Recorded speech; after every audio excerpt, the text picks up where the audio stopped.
we want to remind you that you will receive a link to the recording of today's presentation.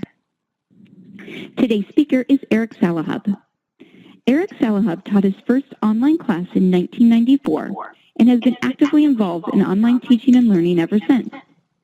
At Front Range Community College since 1999, Eric teaches philosophy, has served as department chair, and was directly involved in the development of what is now one of the largest online learning programs in Colorado.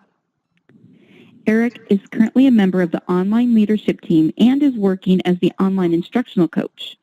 In this role, Eric works directly with more than 225 online instructors, helping them design and teach successful and sustainable online courses. And Eric, I will pass it over to you now. All right, well, welcome everyone, and I will be keeping an eye on the chat, trying not to distract myself too much, but please ask questions if you have them. Let's see if I can get my little video to work here. So this is me.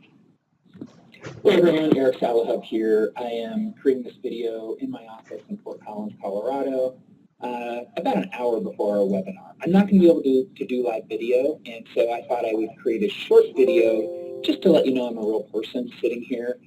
This is the view I woke up to this morning. We have, I don't know, 3 or 4 inches of snow, and it's still snowing out there. So I hope you're somewhere warm and safe, and you're ready to hear about active learning, brain-based learning, student-centered learning, how that might help you inform your teaching, how it might help you let your students in on this stuff so they might actually make their studying as efficient and productive as possible. The format of a webinar where I'm doing the talking and you're sitting there listening is not ideal for active learning. In fact, in some ways it's kind of antithetical to what I'm going to be talking about. Nonetheless, I'm going to challenge you to think and work along with me today and to follow up with me if you've got questions or concerns or ideas. I'm going to talk about my experiences with active learning, the research I've done over the last few years on active learning, brain-based learning, and some strategies that I think fall out from the research. And so, follow up with me if you've got questions or comments. I would love to hear more. This is I don't think this is a fad. I think this is the way we should all be teaching and the way we should be helping our students learn. I will also be providing you with a set of resources. So I'm going to mention a whole bunch of different things in this webinar, including, research that I've read, blogs, all kinds of things. So someone from Innovative Educators will send you this PDF. If you want to get more information on some of the stuff that I've read, lots of stuff about learning outcomes, lots of stuff about lecturing, and I've created a ton of YouTube videos that follow up on this stuff, so you can expect to get a copy of this PDF. And please do follow up with me. If you've got ideas for me, I would love to hear them. If you think some of the things I talked about don't make sense, definitely let me know. So, let's get to it today. So that's me. Welcome again, everybody, and I'm just going to jump right in. I have more stuff than I can possibly talk about in an hour, so I will, I'll just start here. So why do I want to talk about active learning? This started for me about, 5 years ago when I co-developed an online class with a colleague, Carrie Mitchell, and it was the first time I had ever designed a class from the ground up. We started from scratch, we talked about learning outcomes, and we created a 6-credit course that integrated my course, Ethics, with her course, English 121, and it was just a unique experience to have to, collaborate with someone, comparing our learning objectives, creating one set of assignments, and it was a really awesome experience. And it ended up being the best class I've ever had, and the best class that Carrie ever had. Our students produced the best papers, the most learning, and we knew something interesting was going on. We just weren't sure what. We knew they were learning more, we knew they were doing better, they were having more fun, and one of the things that became clear is we weren't in the class very much. I mean, we were in there facilitating, but there were no lectures in this class. And so this really got Carrie and myself thinking about what is happening and why are our students learning so much in this format. And, we initially thought we had discovered something new, only to find out when we did a little bit of research that this is not something new. This is called active learning, and the research has been out there for quite a while. In Melissa's introduction, she said, I'm teaching in online learning, and that's true. This semester, I'm actually back in the classroom. For the first time in 5 years, I'm back in the face-to-face class, and it was very scary, especially after coming off of 4 years teaching online in this best class ever, and realizing that the reason it was the best class ever is because I wasn't lecturing and the students were doing the work. And I knew it worked online. I just was not confident that the same stuff would work in the classroom. Well, we're in week 12, and so far so good. So I will leave that in the background. Two of the books that were very inspirational to me at the beginning of this research were these two books, Learner-Centered Teaching by Dr. Terry Doyle and Redesigning America's Community Colleges. So, these were the first two books that let me know that there was this thing called active learning that Carrie and I had stumbled on when we designed our class. And so these are two of the places I pulled some of the research. I'm going to be talking about learning in the brain. I'm going to be calling this active learning. We could call it brain-based learning. We could call it the science of learning. You might have heard about it as flipped classes or student-centered learning. But really, this is just about how learning actually works, and it happens in the brain. That is where learning actually happens, and so just keep this in mind as we go through the next 53 minutes, right? When we're talking about learning, we're not talking about something metaphorical. We're actually talking about a physical process that is happening in the brain. I also just want to let you know that I will be giving you some tips, some ideas that you could sprinkle on top of whatever kind of course you're currently teaching. But I really think active learning is more than a few tips and tricks. It's more than a few strategies. It's more than dropping an activity into a current course.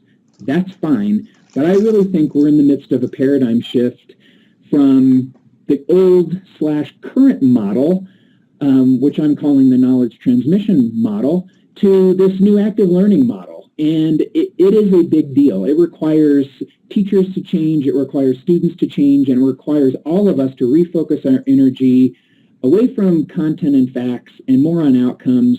So I'll just put that in the background, and we will come back to this as well. As I said in my little video, I won't get to show you my face, and I'm not going to get to hear from you verbally.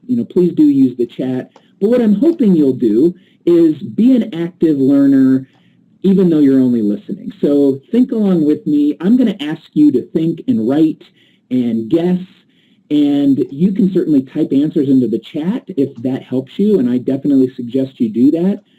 As I'm talking, come up with your own examples. Come up with your own connections, and that is really important. And I'll just let you know, this is a picture of some of my students this semester, and they are involved in active learning. So I want to start where I think we have to start, which is, how does the brain actually form memories? If we can't form memories, then learning is impossible, and learning starts with memories. So how do we actually form memories? The first step is there has to be some sort of sensory information present, something that we can actually form a memory about.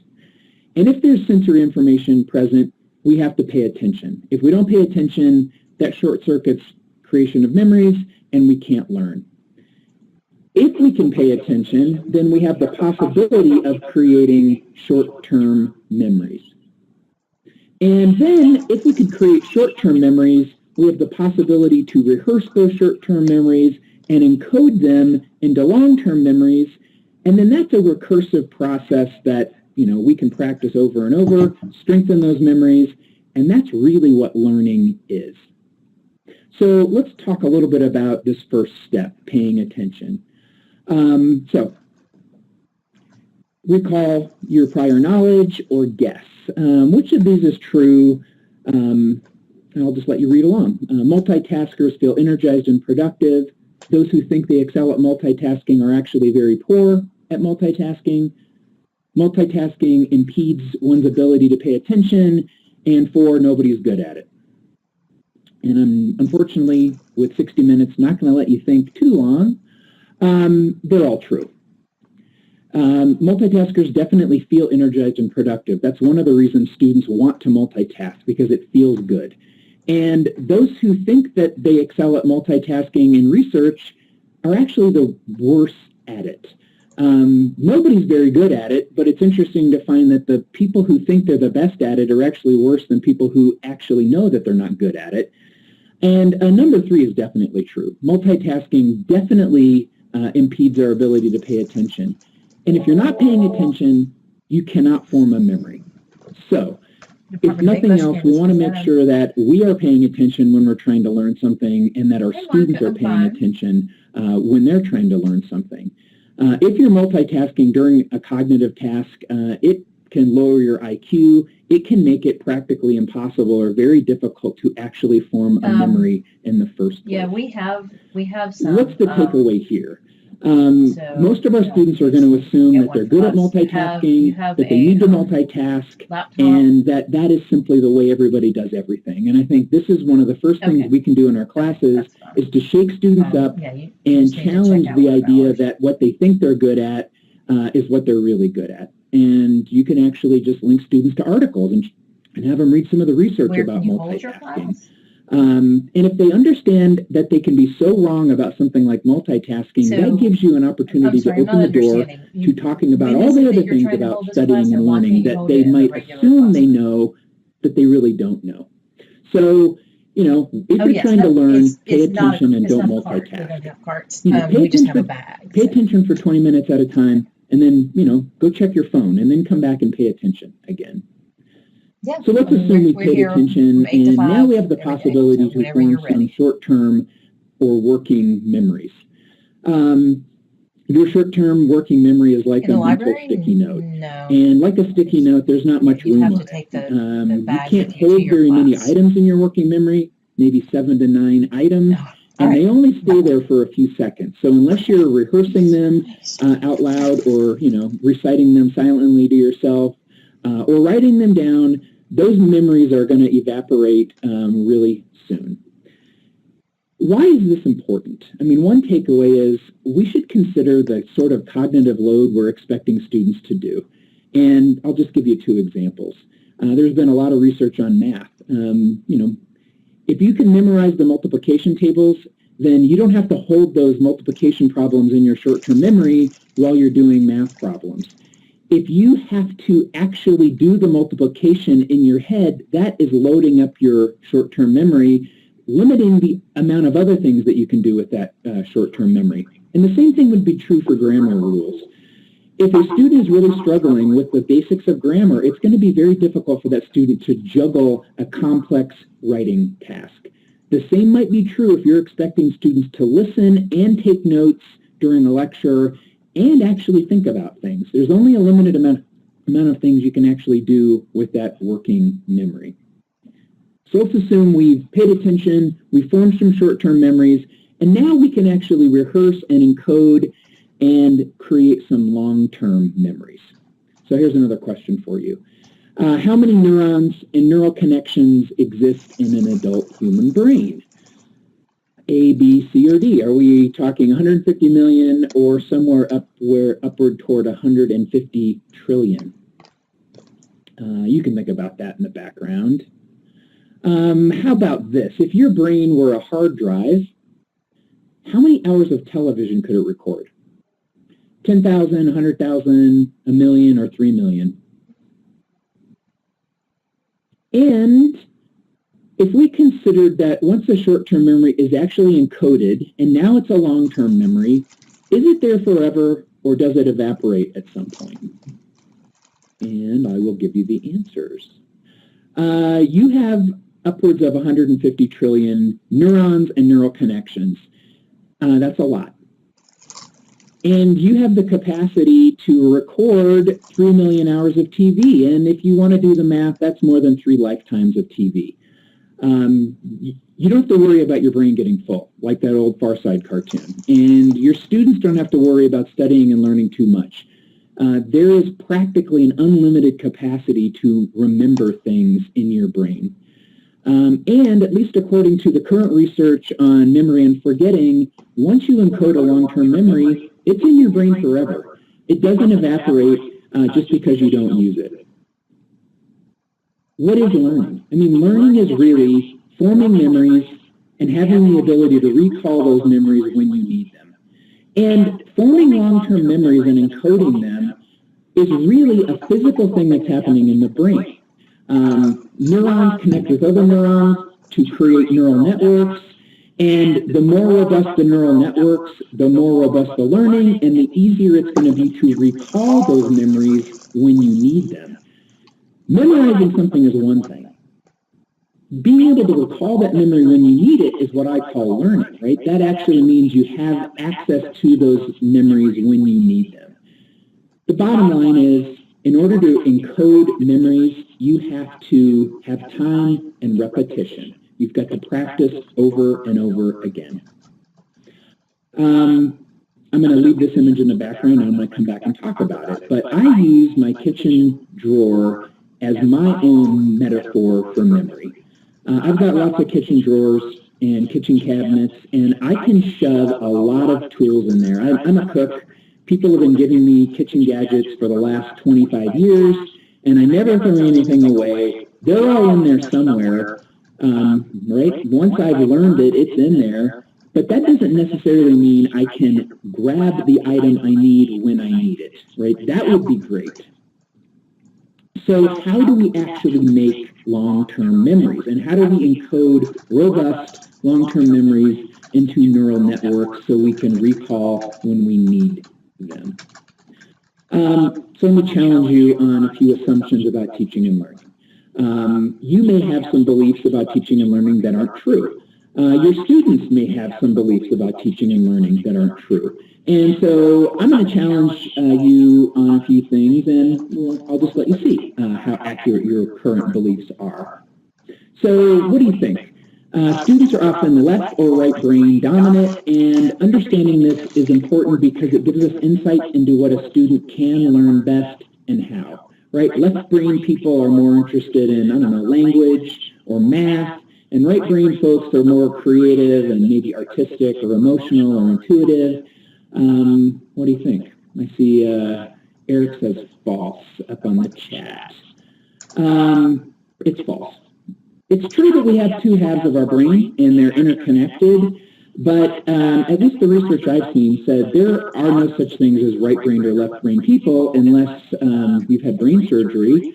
You have two halves of your brain, so do your students. They're both, everyone's brains are interconnected, and we have both sides. And telling students that they are right-brained or left-brained is probably not a good strategy. How about this? Humans have five senses, and it is often or always the case that our brains are especially attuned to one of them. So if we know this, we can help students learn by prioritizing and privileging the learning style that exists in their brain. This is learning styles theory, something that I've heard about for the last 25 years. I'm seeing a whole bunch of falses jump up here. There is absolutely no evidence that I could find that learning styles theory is true. In fact, recently several meta-analyses have come out to challenge the underlying assumption that there's any research at all that proves that learning styles theory is true. It is definitely true that people prefer different kinds of styles and that something might seem easier, but learning styles theory implies that a visual learner will always learn best visually, or an auditory learner should always attend to hearing, or a kinesthetic learner always needs to think about manipulating things. I've actually, I don't know, say I've lost friends, but when I've challenged people on learning styles theory, I get a lot of pushback on it. So the vast majority of people still believe in learning styles. Unfortunately, for those of us who believe that, there is no evidence that I can find that they're true. And how about this? More or less, it's true that intelligence and potential for learning is an innate ability that we're born with. We can work to maximize what we have, but we've got what we've got, and there's really nothing else we can do about it. This is also false. So when I'm talking about mindsets, there's this thing called a fixed mindset, and these are students that think these sorts of things. I'm either good at something or I'm not. I'm frustrated, then I give up. whatever potential I had, I was born with. I'm just going to find out what I'm good at and stick to it. And when I fail, that is really showing me the limits of my ability. This is someone who thinks that intelligence and potential are innate. And people can be smart and have a fixed mindset, or they can think that they're not smart and have a fixed mindset. And a growth mindset looks like this, right? Failing leads to learning. I can learn anything if I work hard at it. I like to take risks. Effort and attitude determine my abilities. Feedback shows me my mistakes and helps me learn. These are people who actually think that their intelligence can grow and their potential can grow. And, students often fall into one or the other of these categories, and I have found so do teachers. The problem with a fixed mindset is if you're smart with a fixed mindset, you're really reticent to take risks and make mistakes because that challenges your thinking that you're smart.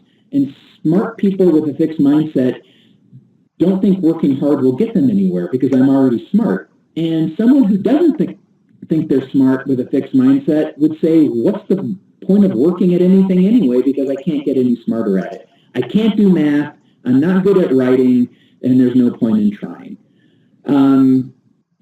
If you're interested in mindsets, I would point you to Carol Dweck's book on mindsets, or really cool research that's coming out of Stanford and this institute called PERTS, and you can certainly follow this link.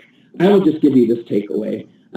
Stanford and the research they're doing on mindsets, they have created a 30-minute video that actually tells students a little bit about brain-based learning and how memories form. And they have found that a 30-minute intervention can actually help a student change from a fixed mindset to a growth mindset. And they're really showing that that can cash out in a significant increase in student learning. So I think we should challenge every student that they should have a growth mindset. And I'm hoping that if you get challenged on a few things here, you're willing to have a growth mindset as well. So, we've talked about a couple of these neuro myths and how could they help us be better teachers? And how might they help us give our students information to help them be better learners? Don't pigeonhole students, and don't let them pigeonhole themselves. Don't let them pigeonhole themselves as smart, because then they'll only work, they won't work very hard. If you challenge them to work hard, they'll say, what's the point? Or they won't want to take risks, and they definitely don't want to fail. Don't let people say that they're not a math person, or that I'm just not a writing person, or I can't do it, or that I'm a visual learner, or that I'm left-brained, or that I'm right-brained. I think it's worth challenging these assumptions because when students block themselves in, they're really, walling themselves off from possible experiences that can have a tremendous impact on their learning. We should also not pigeonhole them and, teach to these neuro myths. We should provide a variety of experiences for all students. Don't take my criticisms of learning styles to say that learning styles don't matter. We all have 5 senses. We should attend to as many of them as possible. We should hit students with lots of different learning styles. We shouldn't just try to figure out what works best for a given student.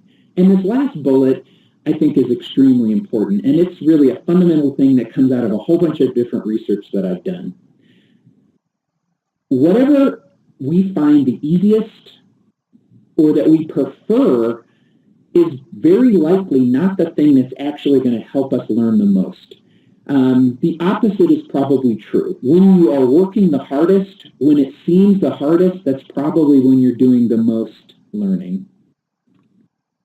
Again, I want to point you to the brain, right? This is where this stuff is happening, and so I think that's why challenging these neuro myths is important because, what's true of the brain is true. And so if we're not following the research, we're obviously following anecdotes or beliefs or I don't know what. But, I'm at least giving you what I think is the most current research that I've found on those neuro myths. So active learning really is brain-based learning. And active learning pedagogies are aligned with the science of learning. And that's why I think active learning is not just a fad, but is something that we should all be learning about and doing. So what is it? Here's a definition from Everett Community College. In the traditional approach to college teaching, most class time is spent with the professor lecturing and students watching and listening. The students work individually on assignments, cooperation is limited. Such teacher-centered instructional methods have repeatedly been found to be inferior to instruction that involves active learning, in which students solve problems, answer questions, formulate questions of their own, discuss, explain, debate, or brainstorm during class.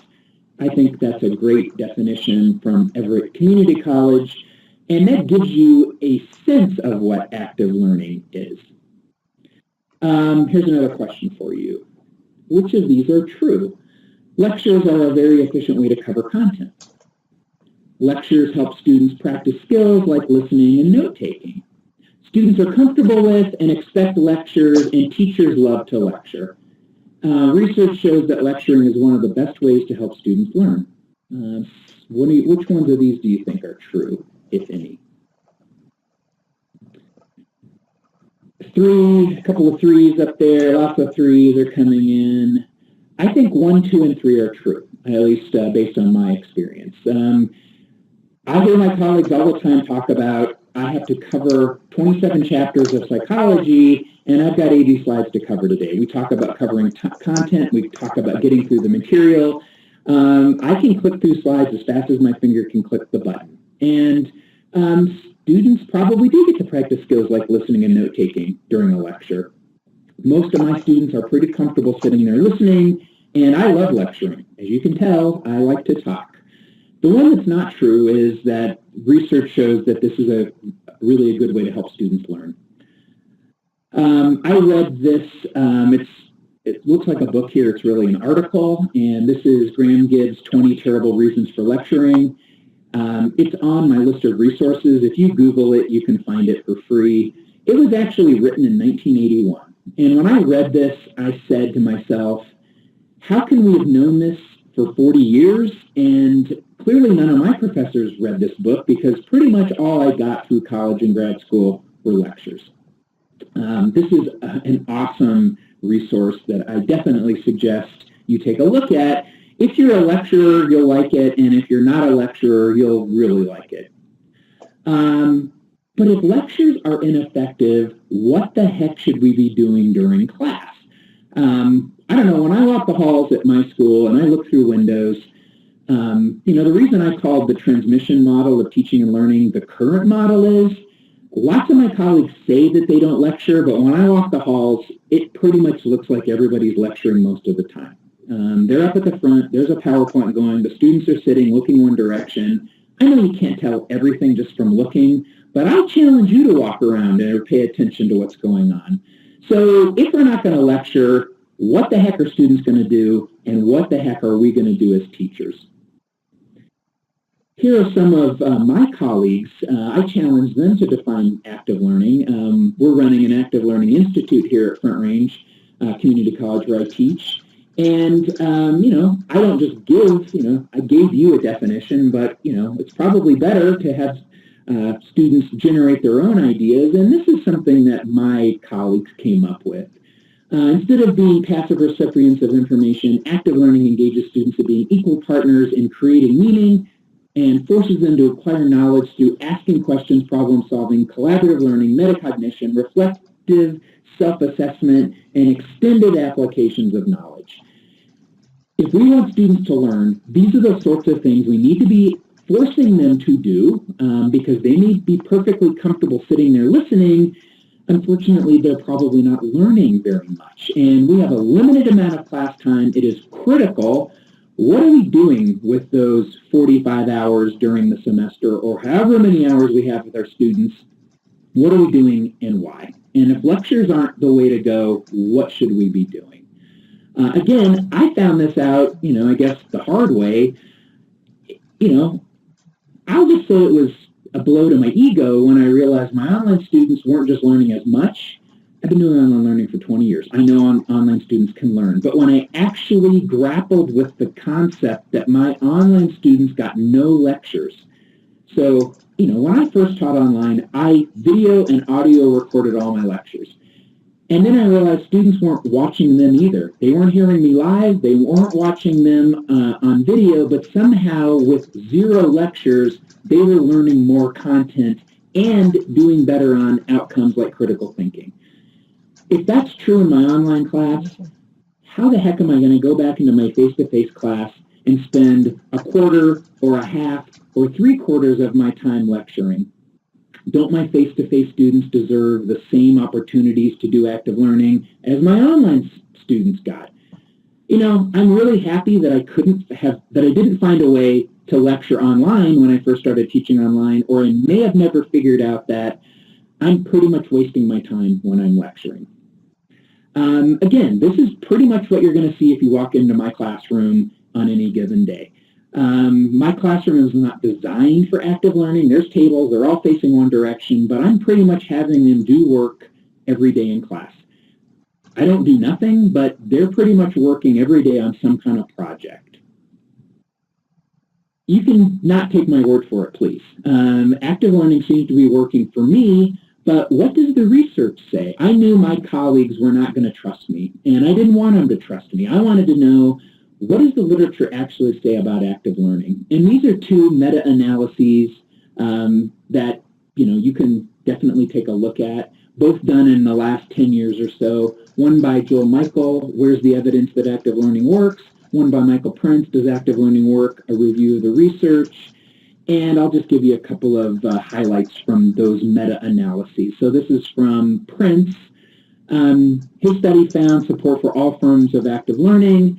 Some of the findings are unlikely to be controversial, but he thought the magnitude of the improvements resulting from active engagement would come as a surprise. Other findings challenge traditional assumptions. For example, students will remember more content if activities are introduced into the lecture. And I'll just let you know that a lot of these researchers were researchers from big universities with 400 student lecture halls. So, if I thought active learning was hard with 30 students, what must it be like if you have 400 students? But they found that the less lecturing there was and the more activities, even if you kept the final exam the same, students learned more. Contrast this to the prevalent content tyranny that encourages faculty to push through as much material as possible in a given session. And I'll admit, I'm feeling that pressure right now, looking at the clock and thinking about how many slides I have to cover. Prince really found out in order to introduce activities into a lecture when you have a 400-person lecture hall, you have to cut out content. Amazingly, the students actually learned more content even though there were fewer lectures about content. This is from Michaels in 2006. There is evidence that active learning, student-centered approaches to teaching work. They work better than more passive approaches. And I'll just hit you with the tagline here at the end. The time has come for us to practice evidence-based teaching. And this has hit me really hard because as a teacher, I'm a philosopher, I'm a philosophy teacher, but I do believe in evidence. And I do believe that I should be doing things that the evidence has proven to be effective. And so if we're not following the evidence, what are we doing?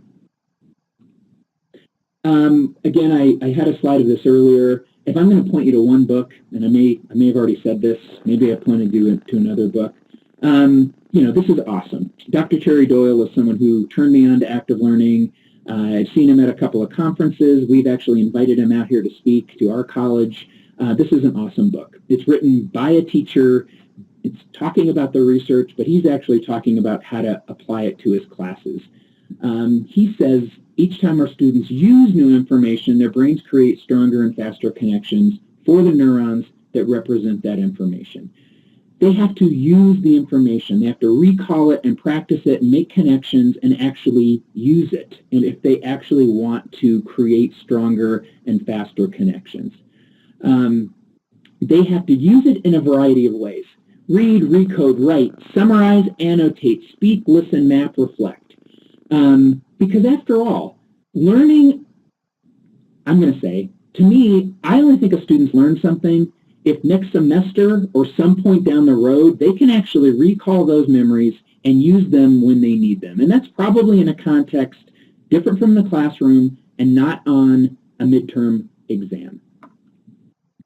Again, I'm talking about neural networks here. Building a memory that you can recall really asks you to attach it to a whole bunch of other neurons. And, we could go back to that slide earlier.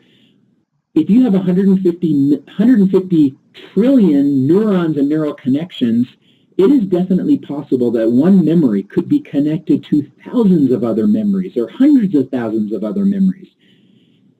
And the more memories a given memory is connected to, the more cues that will be possible to help you recall that memory when you need it. The person who does the work does the learning. This is, if I quote one thing from Terry Doyle, it's this.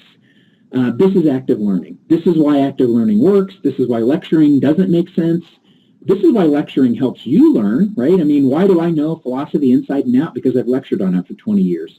Because I've come up with dozens of examples and dozens of anecdotes, and I've come up with all these connections so I can do these great lectures, and I look up, I try to find all these cool images that are meaningful to students, and I practice over and over, and that's why I understand 100 level ethics really, really well, because I have done a ton of work on it. And when I'm in a classroom lecturing, I'm doing the work, and the student's sitting there passively not learning very much.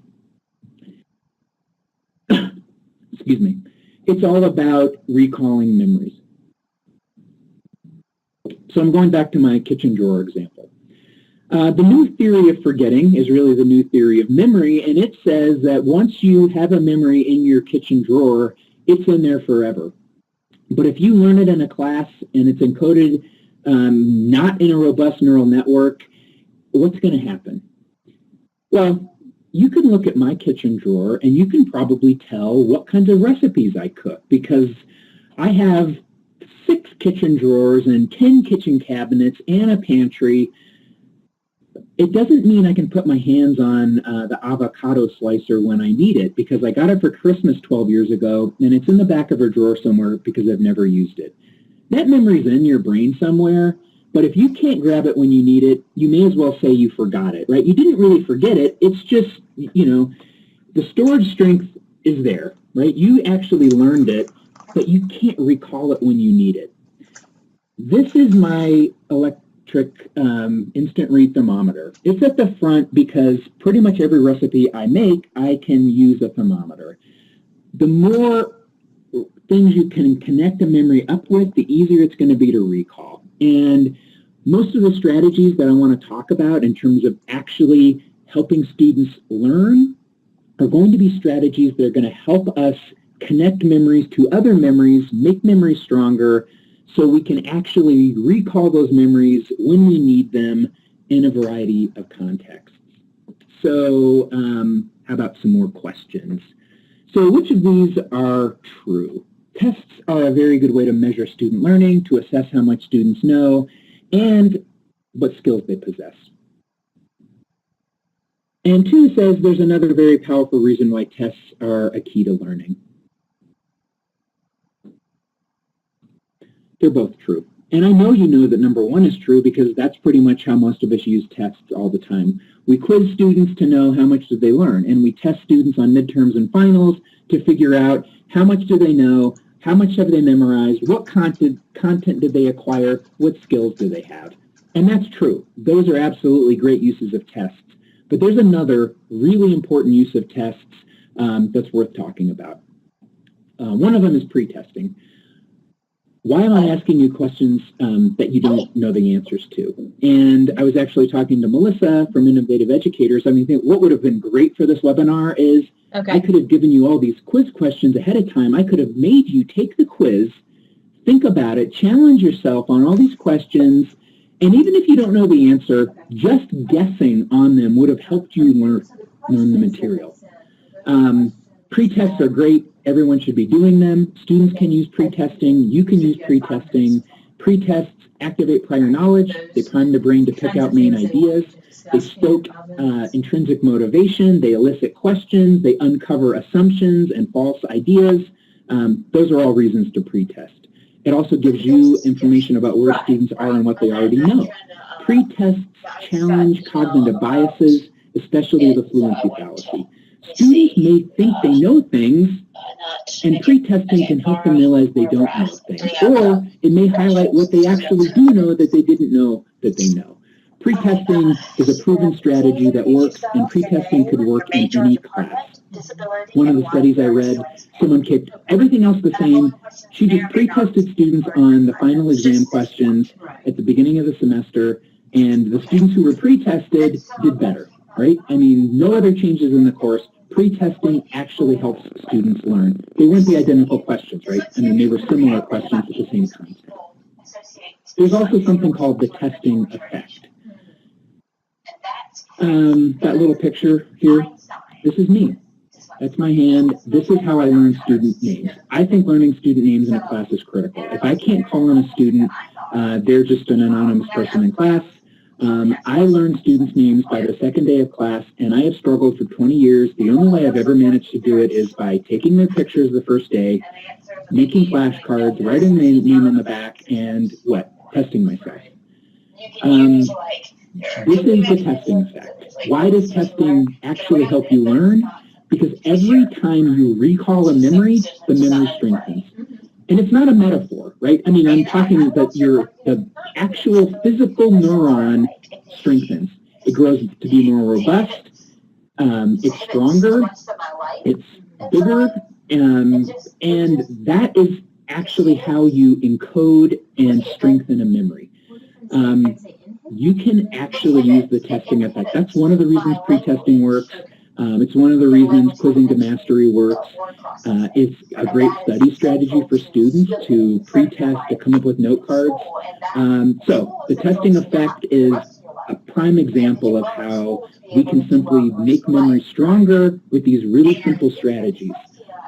So tests are a great way to assess knowledge, but I think even more powerfully, tests are a way to actually learn information in the first place.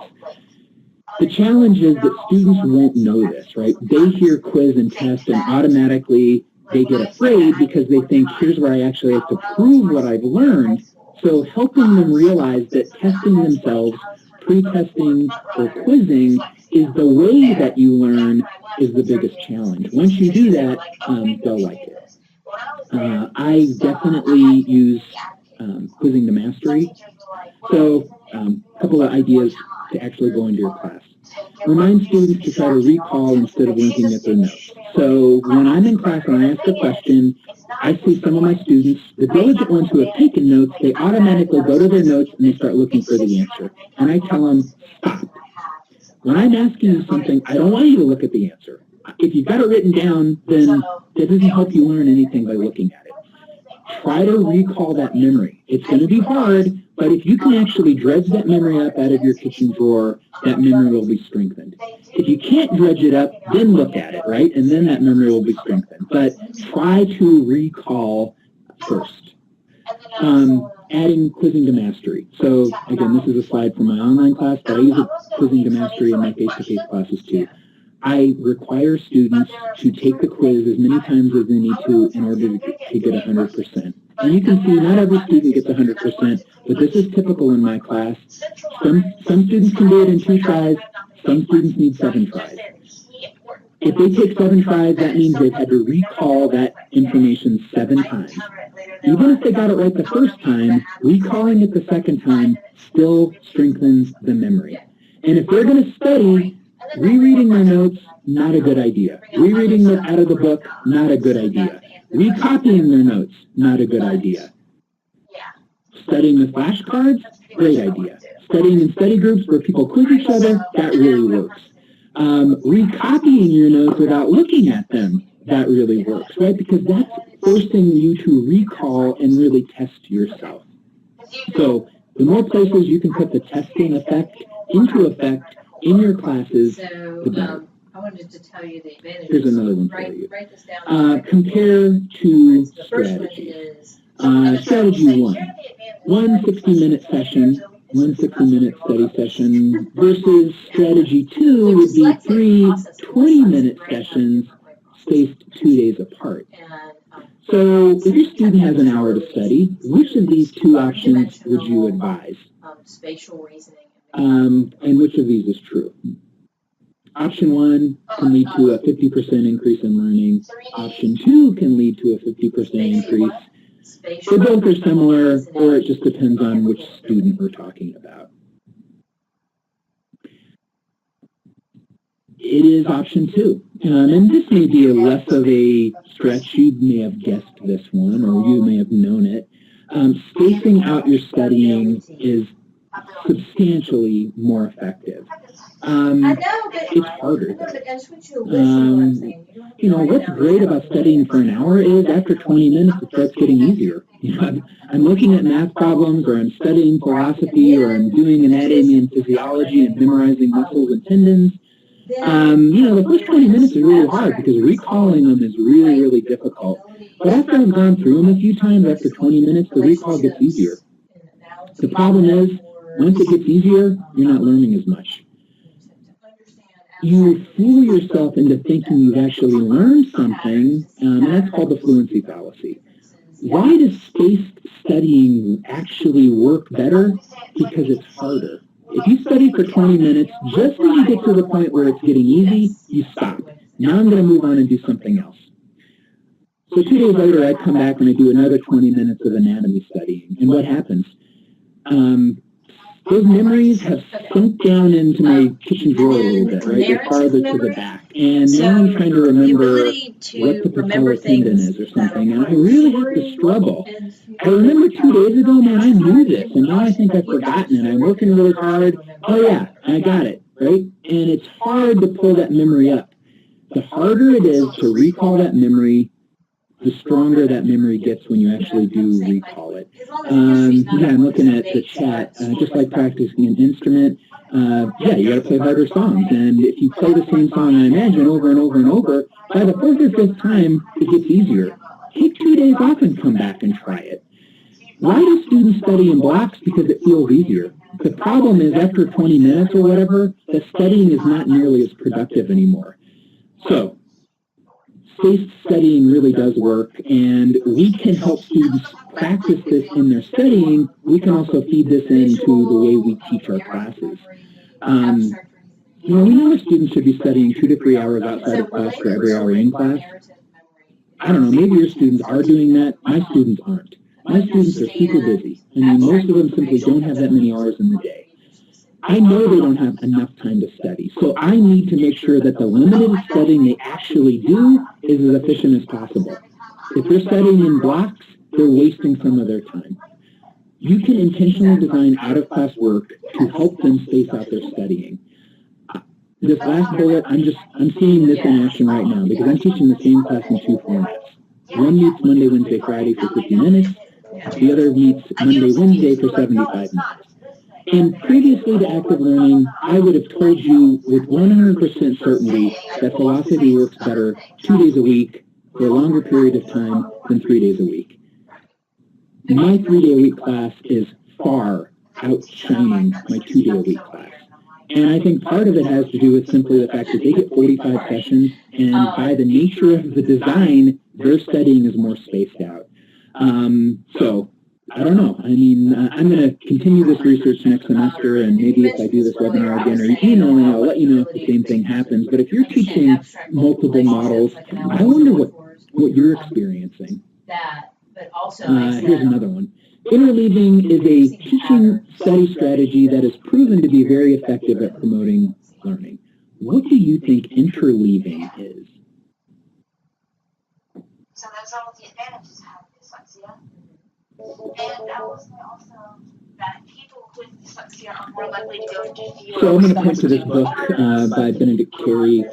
Again, I've said the only book I'm going to recommend, or the main book I'm going to recommend for 3 or 4 times now. This is an awesome book. Order it from Amazon or wherever. I think it's $10. My copy is dog-eared, and I loved this book. It is not about academia. It is simply about how we learn, and it covers everything from, you know, sports to musical instruments to languages to school, and it's written by a journalist. It's awesome. Some of these examples I'm offering actually come from this book. What is the most effective and productive way to identify the artists when looking at paintings? So he Terry gives this example, right? If you want to go to an art museum and you're hoping you can actually look at the paintings on the wall and tell who they are, or maybe you're taking an art history class, or maybe you're teaching an art history class. I mean, what's the best way to actually learn who painted a painting? If you've got 100 paintings by 10 different artists, should we look at, let's look at 10 paintings by Picasso, and after each one, we'll know these are all Picassos, and then we're going to do 10 by someone else, and then 10 by someone else, or should we mix them all up? And you've probably been in an art history class or studied this kind of stuff. Do we block our studying and do 10 in a row? David says 2, and you're probably figuring out the way I quiz, right? Maybe the one that seems the most obvious is wrong. Interleaving is mixing things up. And interleaving, you can think about, I had an image that didn't end up in this PowerPoint of shuffling cards, right? That's interleaving. Yes. Mixing things up is way more difficult, right? I mean, if you're looking at 10 slides of Picasso and then 10 slides of another, Van Gogh, after the 8th Picasso, you really think you got it, right? And then you're going to move on, and after 10 slides of, someone else, you're going to think, I've got it. Mixing up is harder, but it actually helps you learn more. And it's not just a little bit, it's far superior when it comes to actual learning. If you're talking about passing a midterm the next day, block studying or non-interleaving works fine. But if you actually want to learn, mixing things up is definitely more effective. It combats the fluency fallacy again, because after 5 slides in a row, you fool yourself into thinking you know when you really don't know.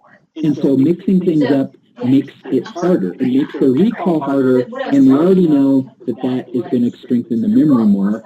And it definitely is related to the testing effect, because, once you've done 8 in a row, you're not really testing yourself anymore. So mixing things up is harder, but it's more effective.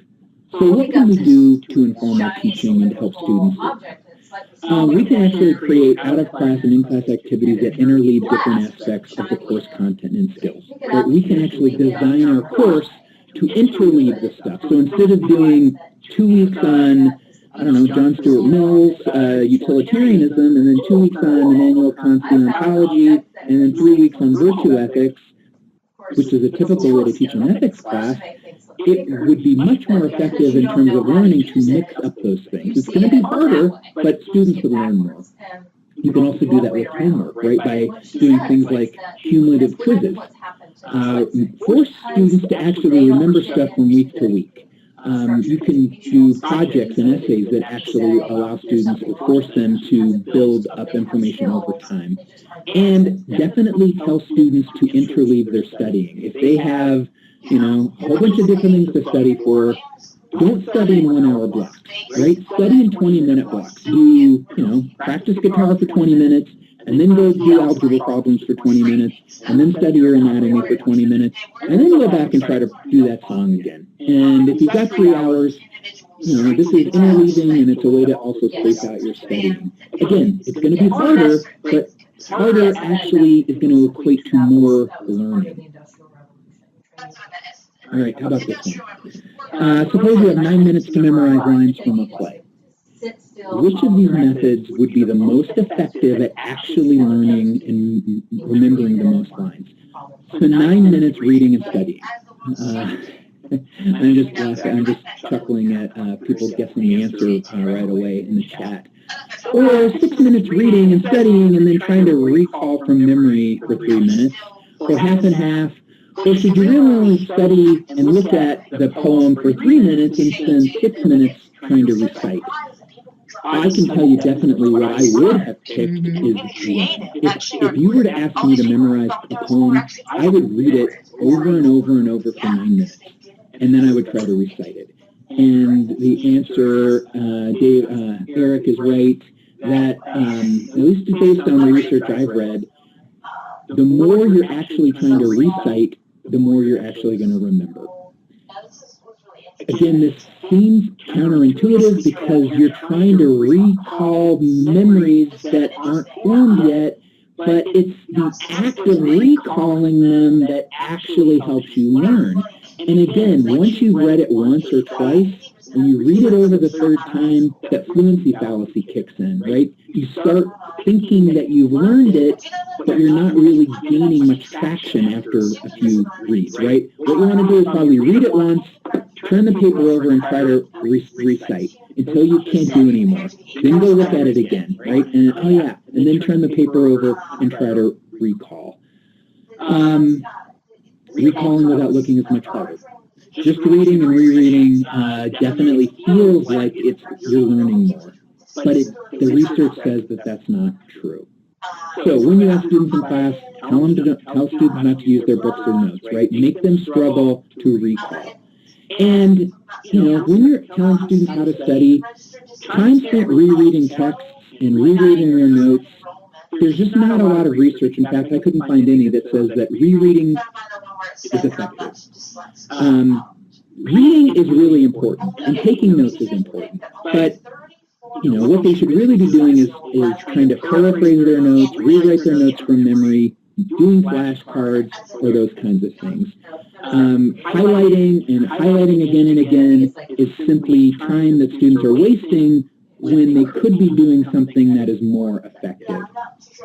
I've got 4 minutes left, so I think I'm getting close to the end of my slides. So I've accomplished clicking through slides today, if nothing else. Students studied a poem for 10 minutes and were immediately tested on how many lines they could recall. 2 days later, they were given an unannounced second recall test. So they didn't even know they were going to get tested again, but they were. Which of these is true? 1, they remembered fewer lines on the poem the second time. 2, they remembered more lines the second time. Or 3, about the same. And I'm just going to give you the answer. Again, it doesn't make any sense, at least to me initially, that somehow 2 days later, without studying, they actually remembered more lines of poetry than they did immediately.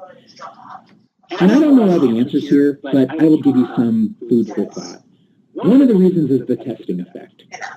They studied, and then they were asked to recite, and that recitation was actually additional studying. So they actually learned more by reciting. And so when they were asked 2 days later, they actually had studied again. They also probably rehearsed and practiced. They weren't trying to do it, but those 2 days, that poem was still coming up in their brain. They probably also slept a few times. And sleeping is critical to learning. And the research is now saying, sleep is how your memories are consolidated or pruned. Lots of stuff is actually happening, and different sleep cycles are actually associated with different aspects of learning. And exercise is critical, and as students have walked around or exercised, their brains have produced BDNF, brain-derived neurotrophic factor. It is a protein that is critical for the production and encoding of memories, and exercise is the only thing that does it. So if they exercised, they might have actually had some more memories. Another book I want to point you to is James Lang's Small Teaching. I love Dr. James Lang. Again, he's a teacher writing to other teachers. It's a great book. It's focused on active learning. 2 of the things he really talks about is students learn when they make connections. And that definitely matches up with what I know about complex neural networks. And we have to force students to practice the skills they need over and over and over. And Lang says teaching is about being a course designer and designing courses that allow and force students to make connections and to force them to practice what we actually want them to learn over and over.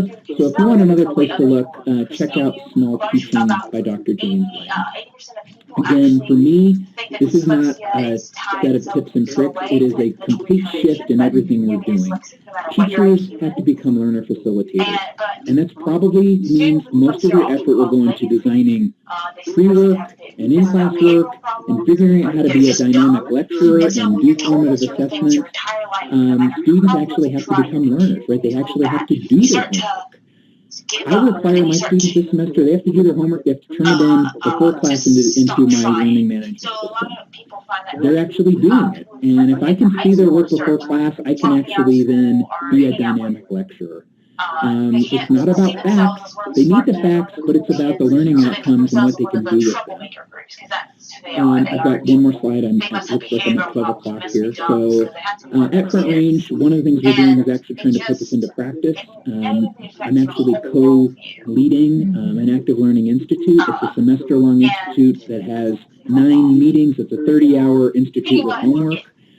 So everything I talked about here, we spread out over a semester and do a lot more. And then we actually require participants to redesign a class from the ground up around active learning principles.